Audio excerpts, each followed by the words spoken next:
added 2 tablespoons of oil. Just going to mix it well.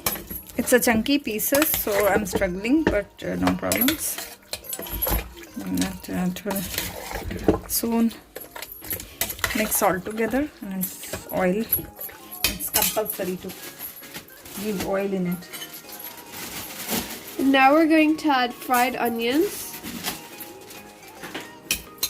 It's I will give for the sweetness, and it will be nice. But if you have previously in the freezer, it will be much easier and the simple way of making mandi. But this is not enough. I will need more. So probably 1 big onion or 2 like that. So mix well. Mandi. So I usually serve mandi this style. So you can see. So it should be some big spoon, much be easier, and it should be like this one, and it of course like this. So no need to take out full because we have to eat in the same plate.